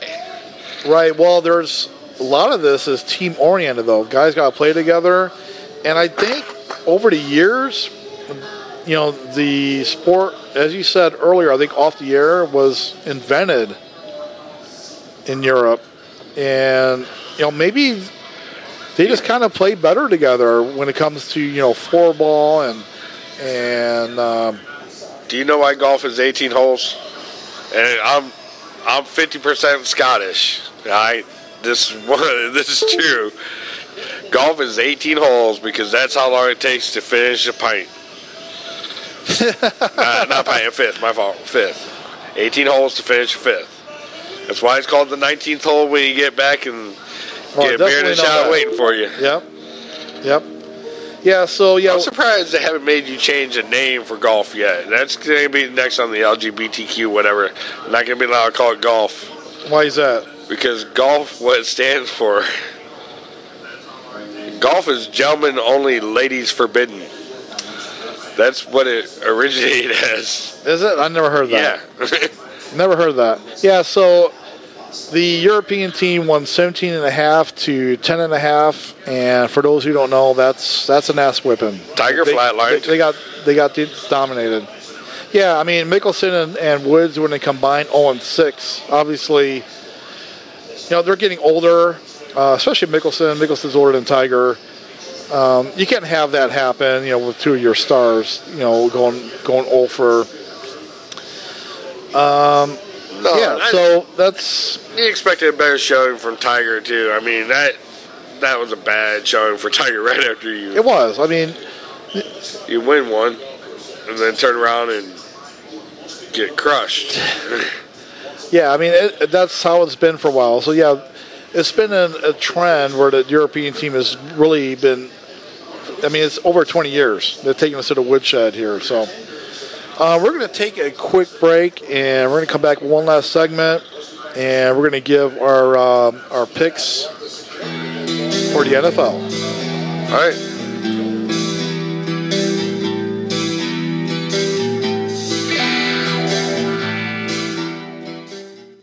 Being a small business owner can be the challenge of a lifetime. To worry about every little aspect of growing your business is no easy task. Paramount to these is reaching and growing your customer base. That's where we here at the SKO Radio Network can help. With an ever-broadening local, national, and international audience, we can come up with an advertising plan that's right for you and your reach. Easy and affordable rates are available. You can bring your own ad, or we can produce your ad for you right here in-house. Give us a call at 234-706-5857. That number again is 234-706-5857. Or drop us a line at office@skoradio.com. SKO Radio Advertising. The only thing easier is listening. Hi, this is Bob Fritz, host of the Oldies But Goodies show here on SKO Radio. Join me every Sunday morning from 11 to 2 Eastern Standard Time for the best of the 50s, 60s, and 70s. You can get your requests in by going to Facebook page Yesterday and Today's Classic Music Chat, Tribute, and Games. Hi, I'm Debbie McCune from Some Kind of Radio Show. Tune into us every Friday night from 8 p.m. to midnight. Guarantee you don't want to miss us because you never know what we're going to say or do next. You are listening to the SKO Radio Network. I'm Tony. I'm Sean. Tune in Sundays from 6 to 8 p.m. here on SKO Radio Network. Firearms, Freedom, and Facts. Hosted by Sean and Tony. We're here to discuss all your questions regarding our freedom, politics, and government, Second Amendment, and legal issues affecting our world today. Tune in and listen Sunday nights from 6 to 8 p.m. here on the SKO Radio Network. Hi, this is Casey, and if you're a fan of video games like I am, you'll love the Game Jam here on SKO Radio every Saturday afternoon. 4 hours of the best video game music of all time, from the 8-bit tunes of the 80s to the more orchestrated hits of today. It's everything you love about video games. It's the best way to waste a Saturday afternoon without a controller in your hands. It's the Game Jam, Saturday afternoon from 3 to 7 p.m. Eastern, only on the SKO Radio Network. Hi folks, Handy Randy. Some Kind of Radio. Every Tuesday night, 6 o'clock, we take your themes. First off, we need you to go to Yesterday and Today's Classics, Music, Chat, Trivia, and Games, and join that Facebook site. Once you do that, then watch for the themes and the requests. Tuesday night, 6 until 10, classic rock and roll. Promise will knock your socks off. Are you ready to have your huevos turned into balls of fury? Are you ready to be right for once, no matter how many times she's told you you're wrong? Are you ready for the new concept in manliness? It's time to throw down your clubs. It's time to climb out of the caves. It's time to join the onslaught of masculinity. Tune in to the Manpocalypse with Mike and Aaron every Saturday night from 7 to 10 p.m. right here on the SKO Radio Network. Me, baby, one more time.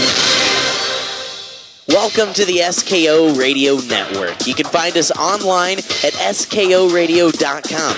We're also on the TuneIn app where you can listen with your mobile devices on the Google Play and Apple Store. Find us on social media at facebook.com/SKO Radio Network.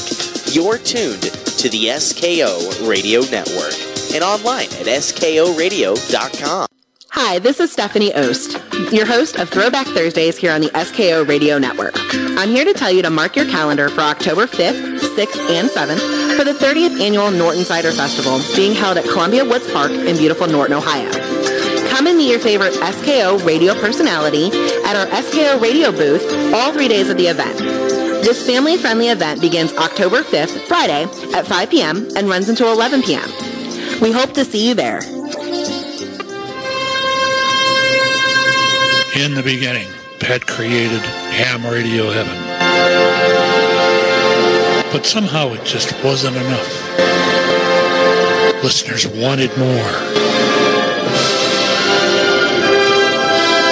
So they went back to the drawing board, hoping to create that perfect show.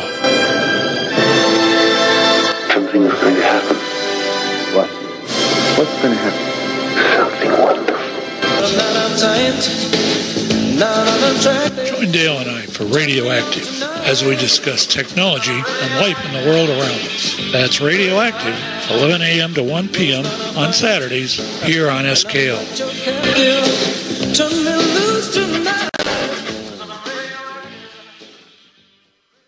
Teenagers running amok with their loud music, their crazy clothes, and their interpretive dance that none of us understand? Dang flabbit, I wish someone would explain it all to me. I'd better listen in to that Some Kind of Kid Show with Lori and Alex. It's on Sunday mornings from 10 to 11 a.m. right here on the SKO Radio Network. Hi, this is Stephanie Raquel Kokora, and I run Under Lock and Key from 5 to 6 on Mondays. Come and see me. It's everything they don't want you to know, all in one place. I'm a truth seeker, have been for many, many years, and I do the research. All you gotta do is listen and make your own cantations out of that. And this is SKOradio.com. Hi, I'm Debbie McCune from Some Kind of Radio Show. Tune in to us every Friday night from 8 p.m. to midnight. Guarantee you don't want to miss us because you never know what we're going to say or do next. Hi, I'm Stephanie Ost. Hi, I'm Chris Ost. And we're the hosts of Throwback Thursdays here on SKO Network. Catch us every Thursday for our show Throwback Thursdays from 6 to 9 p.m. on SKO Radio Network. Welcome back to the Sports Brewing Company, live from the Windsor Pub here on the SKO Radio Network. The phone lines are open, so call in or text to 234-200-5110. That's 234-200-5110. And now, back to your hosts, Brad and Rick.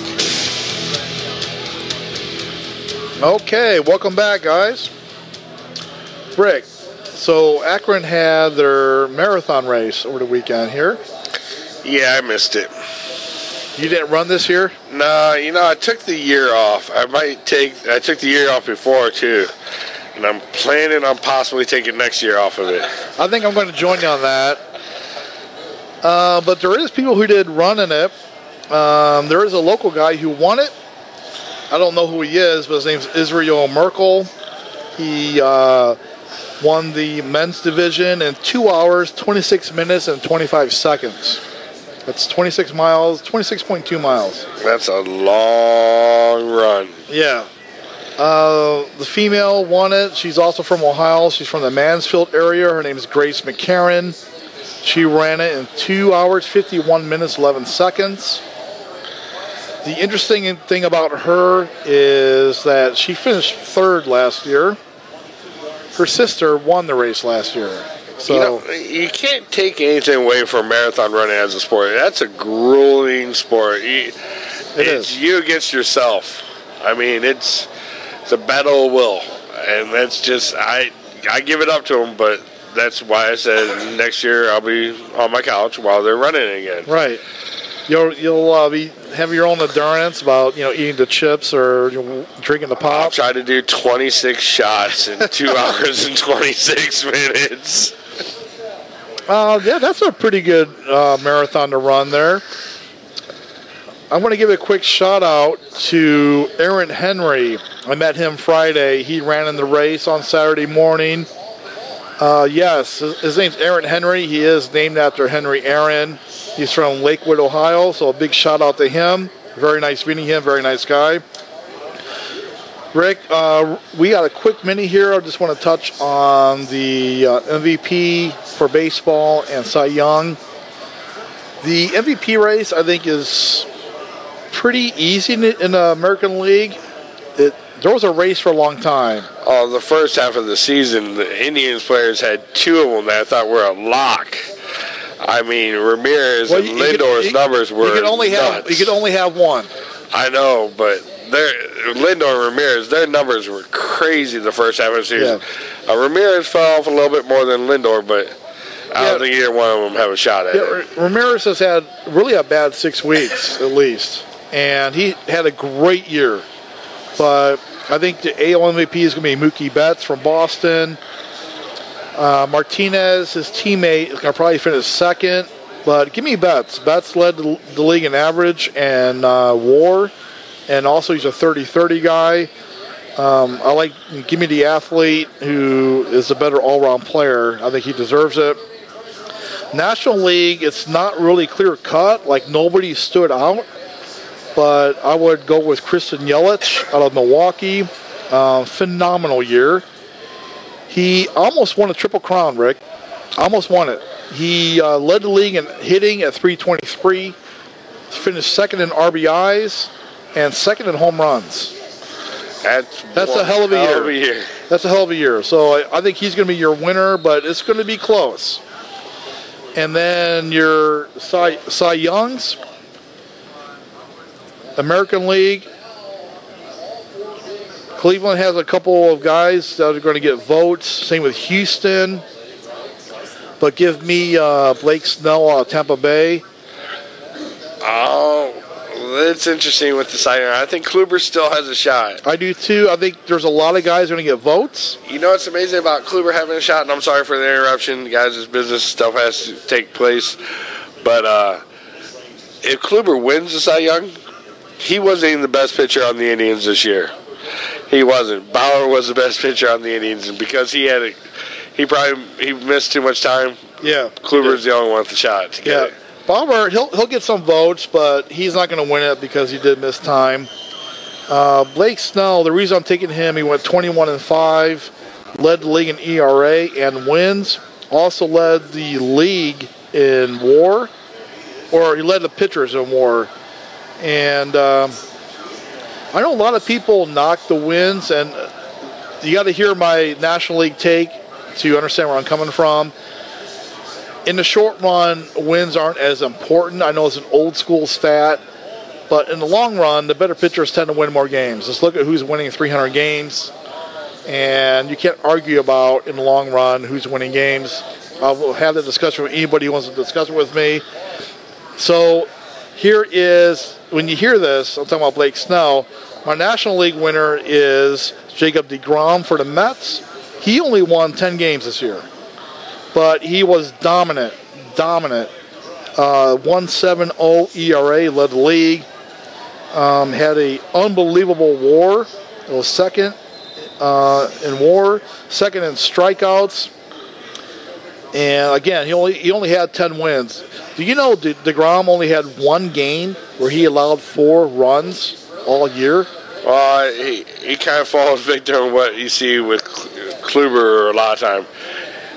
You lose that one game 2-1 or 1-0 or. Yeah, he was on a bad team. Yeah, that's why he only won 10 games. That's not his fault. He was the best pitcher. There's no doubt about it. He was the best pitcher in baseball this year. He was unbelievable. So, conversely, I think Snell wins a crowded race in the American League without any clear-cut winner. I think he stands out. And in the National League, I think deGrom wins this easily, even with the 10 wins. He's your winner. So, again, I'll have the win discussion with anybody who wants it. I prove that I just don't follow the wins because I'm going to go with Jacob deGrom. All right, real quick here, we're going to wrap up our night with picking the NFL games like we do every week. Rick, we picked last week.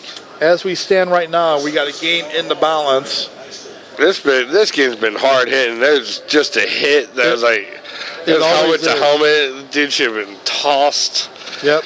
So, Rick, you right now you're 8-6. Yeah, it's not real good. No, and I'm 11-3. Yeah, it's called luck. No, I think that's I just skill. messed up for a week.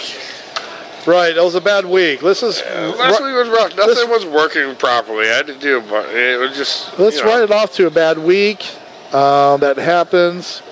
And we're going to get into this week's picks real quick. Let me bring it up here for us, and we'll get This is the first bye weeks. Today was, Yeah. actually, yeah. Okay, so next week, here we go. You ready? Yeah.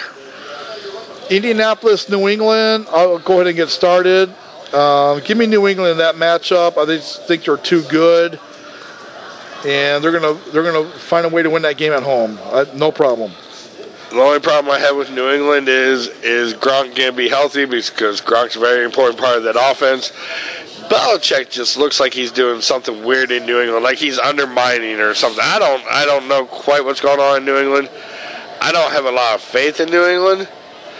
But I can't see them opening up 4-1. It's you're talking about Indy. Indy had a decent game today. I think Coach blew it. I'm gonna go with Indy. Wow, that would be a big upset. I'm thinking Bill Belichick's just not caring about this season. I think he wants Tom Brady to retire. I don't agree with that. Okay, we'll move on to the next game here. Very, very interesting game, I think. This was a hard one for me to pick. We got Tennessee at Buffalo. Rick, it's your pick. I think that game's going to be better than people think, but... Oh, yeah. Buffalo had one moment. Let's be honest. They had a moment. Minnesota had a brain fart. Buffalo had a moment. But it's a big game for Tennessee. I'm going to take Tennessee. Okay, you got Tennessee. Give me the upset in that game. I'm going to take Buffalo at home in that game, actually. John would be very happy. Big John would be happy. Shout out to Big John. Then we got Miami at Cincinnati. This is another very interesting game. Two division leaders at the quarter mark. Give me Cincinnati in that one at home. Well, I think Miami is a division leader by default. They overshine what they should be. I think Cincinnati could. Cincinnati and Baltimore are probably the two in our division. I'm hoping that's not true. I see a lot of promise in Cleveland, but I'm taking Cincinnati next week. Yep, I think they're the pick there at home. And then we have Baltimore at Cleveland. You want me to go first on this too, don't you? You're the one. You're the one going. Man, this just isn't fair. I just watched a game where we got robbed, and I'm sitting there going, man, our defense could keep us in anything. And then I'm remembering that our defense gave up 45 points. Then I remember that 14 of them basically gifted to them. But that's still 31 points. And Baltimore plays tough, and they have good defense. And I don't know if we're ready to make that step yet. But we're at home. We have all the tools and all the pieces, and these guys are seeing it. Baker Mayfield coming out party. Browns 21, Baltimore 14. Yeah, I'm not surprised by that. And it's a homer pick. I thought you said we need to keep this segment short, Rick. But I was trying. Here. Give me Baltimore in that game. I think Baltimore's a better team. I think it's going to be a good game, though. I think that's a really good game. It was a tough pick for me. Just give me Baltimore in that one. Next, we got another divisional game. Green Bay is at Detroit. I thought about this game for a while, and give me Detroit at home in that game. Very good game. I think Detroit is going to win that game at home. I think at some point, Rodgers' injury is going to show up, and it might be this game here. So give me Detroit at home. Rick, what do you think? Well, Aaron Rodgers is an Iron Man. He does what he does. He's the best quarterback in the game. I'm not going to bet against Aaron Rodgers. I think they're going to find a way to pull it out. And maybe Le'Veon gets traded there this week. So Green Bay it is? Yep, Green Bay. Green Bay, with a little caveat, as long as they get Le'Veon Bell, they're going to be good there. Just have to get him. It'd help. Okay, so we're going to keep going here. We have a game here. Denver is at New York, the Jets. Jets. Rick, who do you like there? Denver. Can't stand the Jets, Jets. Goddamn Jets. Rick, I'm going to go with the Jets at home in that one. I don't know why. Sam Darnold's going to get shook by that defense again. I think Sam Darnold shows up. I think New York shows up. They've lost 3 in a row. Denver has been showing up. He looks like a rookie now. Denver plays tomorrow night against Kansas City. Then they got travel to New York, short week. Give me the Jets at home in that one. Denver's D is good. Jacksonville just beat the crap out of Darnold. Okay, we got Jacksonville at Kansas City. That might be the game of the week. Possibly the 2 best teams in the AFC. I'm going to take Kansas City at home, though. I did think about that one for a while. Give me the Chiefs at home. Even though it's a short week for KC, I'll take KC. That's a game. That's probably the best game next week, all in all. I mean, you got the best offense going against the best defense. You know what? Jacksonville got showed up once. I don't think they're ready to put it down. I think Jacksonville wins that game. Jacksonville, okay. Well, that's very possible. Pat comes back to reality. All right, Rick. So we got another intra-conference game, Atlanta, which tough schedule for Atlanta. They got to travel to Pittsburgh next week.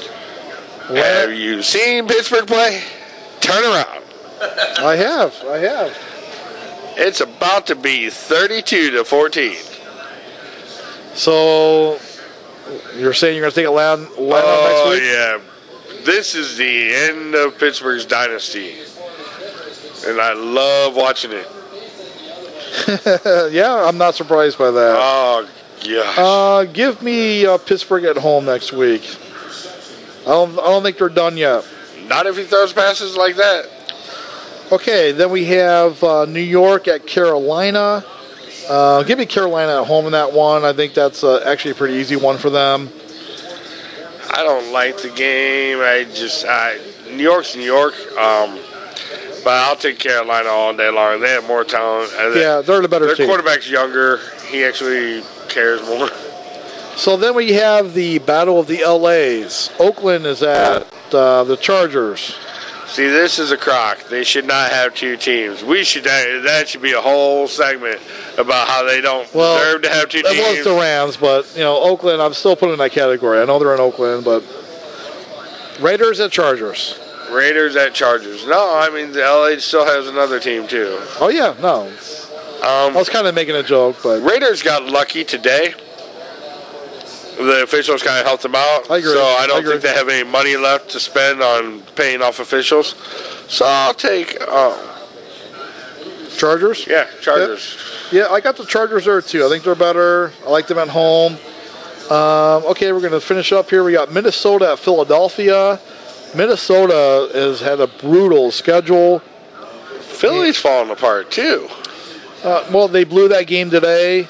But, listen, they're working Wentz back in. I think they're going to be fine in the long run, but I'm going to take Minnesota on the road in that one. Wow, that's big. Yeah. I can't do it. I just think sooner or later you're going to see this Philly team come back out and show you who they are. I'll take Philly. Philly, okay. And listen, that's a solid pick. Any team can win that. I just kind of like... I just think Minnesota is going to rise to the occasion to beat one of these really good teams they've been playing lately. So, okay, brings us to Arizona and San Fran. Arizona is the last winless team in the league, playing against San Francisco with C.J. Beathard as a quarterback. My fault. This should be the toilet bowl. This might be the worst game of the week. Who do you got there, Rick? Arizona versus San Francisco. Yeah.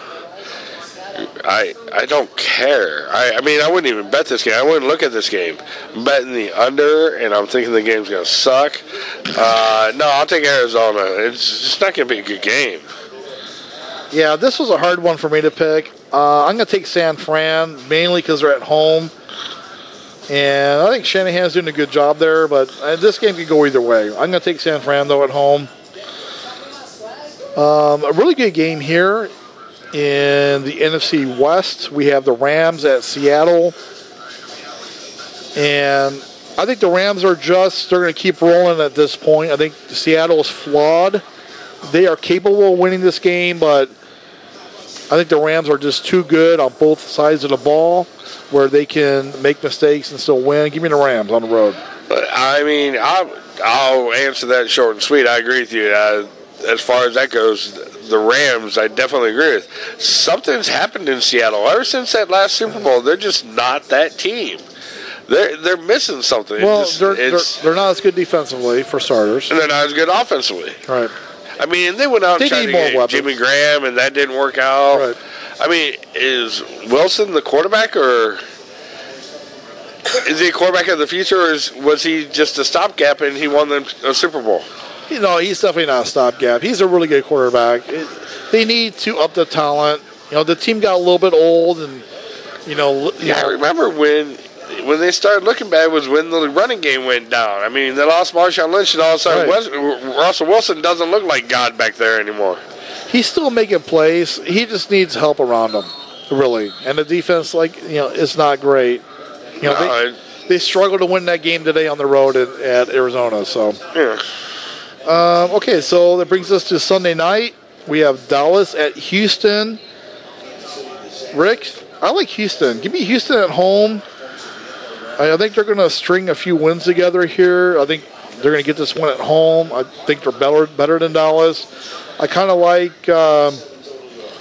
Hold on, we got a phone call coming from ESPN talking about how you disrespected the Dallas Cowboys and they're the greatest team there is. And Skip Bayless is going to call you later on and tell you exactly what he thinks about your pick.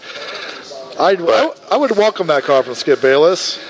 He can make up some stats. He played great in college basketball and never went, whatever. But, no, for some reason, and I hate the Cowboys, they're somehow pulling it off. But I'm hoping that Deshaun Watson has turned the corner, and I got to go with Houston, and I'm praying Houston wins because I hate the Cowboys. Yeah, so are you going Houston there? Yep. Yeah, I mean, I kind of like Watson running into shape there. I just think they're a better team. I think they continue to win. String a few wins together. I think they're going to ride that a little bit here.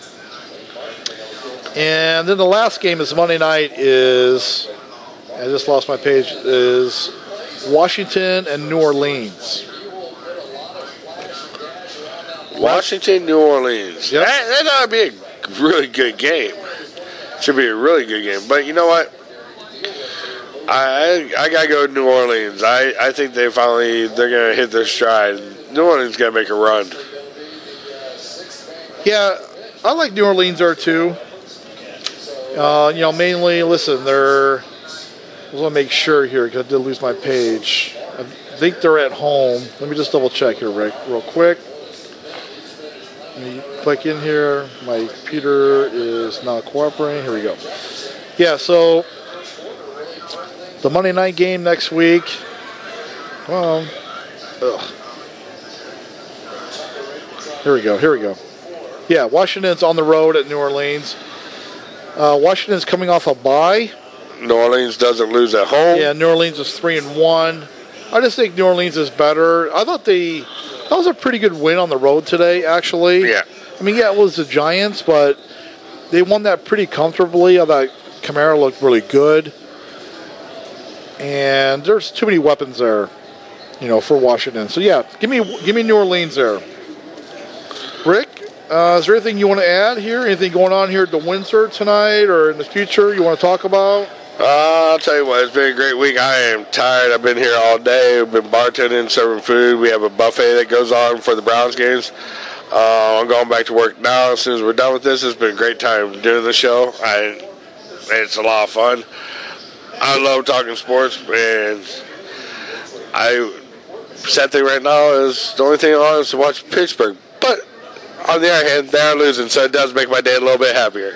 Right. So you have next Sunday for the Baltimore-Cleveland game, you have a buffet here. Oh, yeah, we got steak on a stick, crab stuffed mushrooms, Windsor hash browns, Windsor cheesy hash browns. You know what they are. That is very good. And pierogies. So that actually we'll be up here tomorrow. Next Sunday at 1 o'clock. We'll be kicking that off. It's $10, all you can eat.